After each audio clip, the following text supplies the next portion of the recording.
Over the past few weeks, the car community has been just abuzz with the launch of the Corvette ZR1X. 1,260 some odd horsepower, 0 to 60, I believe, in 2.3 seconds, all-wheel drive. This is the new flagship Corvette and the new bar in performance. Fantastic car.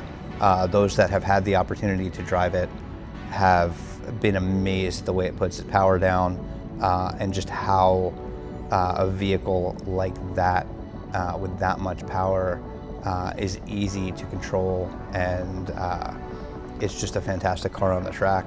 Those that drove it at COTA a few weeks back. The question we're asking at PCH Collective though is, does ZR1X make more sense as a Cadillac?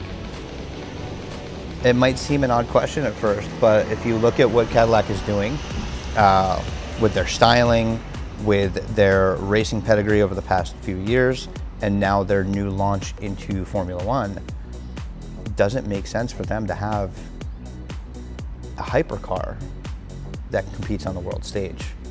The Corvette ZR1, for example, has always been rear-wheel drive. The Corvette itself has always been rear-wheel drive. Save for a few years back the launch of the E-Ray, which some might say was an anomaly. I know it wasn't really received super well with the Corvette community. I don't know that sales did extremely well either. Really great technology. Obviously, adding that hybrid drivetrain on the front axle. I believe the acceleration numbers on the E-Ray are actually better than the Z06. And are very close to ZR1X. I think the E-Ray was 0 to 60 in 2.5 seconds. Sort of an interesting aside there. We wonder here at PCH Collective if the ZR1X platform fits better under the Cadillac umbrella. All-wheel drive, incredible horsepower, just a world-beating hypercar that would fit in with the Mercedes and the Ferrari of Formula One and put Cadillac at that level. The Corvette ZR1X, with its all-wheel drive platform, I think it could be said that it doesn't really fit in with Corvette heritage. The Corvette has been always rear-wheel drive, and it's always been that world-beating or world-competing, if you will, performance number at a lower price point, sort of the bang for the buck, if you will. The ZR1 non-X, well over 1,000 horsepower, incredible performance, incredible price point. Up until essentially the launch of the ZR1X, everybody was flabbergasted with that car. And our feeling is maybe that is the king of the hill Corvette, and ZR1X becomes a Cadillac, offering Cadillac the ability to compete with Ferrari, with Porsche, with Mercedes, and put them at that pedestal in Formula One. Over the years, Cadillac has even had quite a few performance concept cars that just have never seen the light of day. I know that a lot of us love the Cadillac CN concept car. In fact, I saw it recently at the Peterson Museum. Absolutely beautiful car. I think the timing maybe wasn't right back then. Financially, where the Cadillac brand was at the time, whatever the reason, it unfortunately never saw the light of day. And if you look at where Cadillac is right now, it begs the question, is now the right time for Cadillac to have a halo, a world-beating hypercar? I think the answer is now, yeah. We want to hear what you think. Believe me, none of us are saying that we don't like ZR1X. It's amazing for an American car company to put something out that is just so incredible.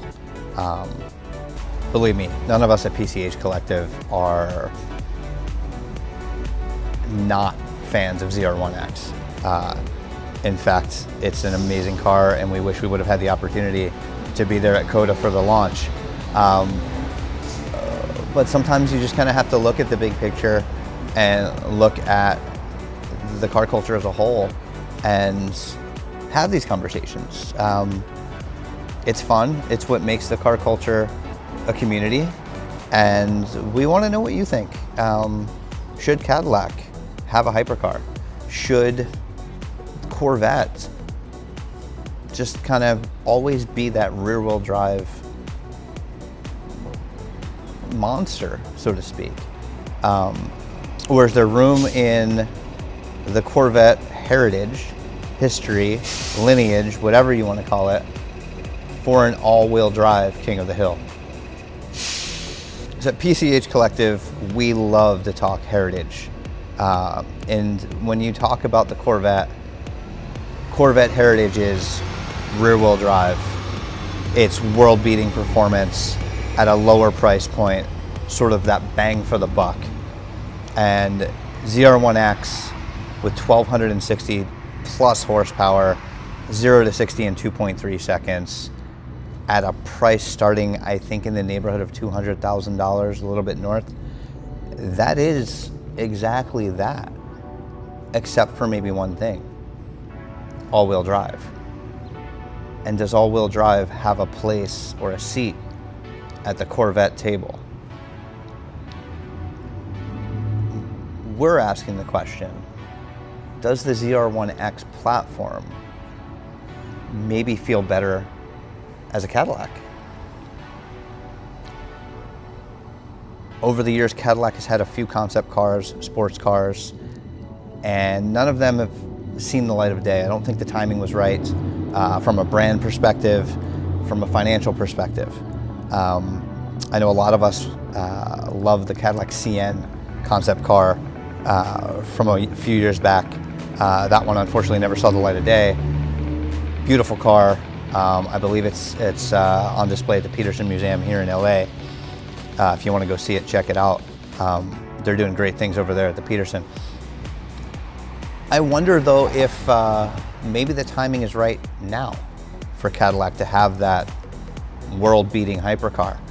If you look at what they've done over the past years in autosport, motorsport, racing, and where they're going with Formula One, at PCH Collective, we're asking the question, does a Cadillac hypercar make sense now? Look at what they're doing with racing. You look at where they're going with Formula One. You're going to want to compete on a global stage with the likes of Ferrari, Mercedes, Porsche in Formula One, but you have no sports car, no hypercar. So maybe it makes sense now. Maybe we take that ZR1X platform, all-wheel drive, world-beating hypercar, and give it to Cadillac. We'd like to know what you think. Share your thoughts below. Join the discussion.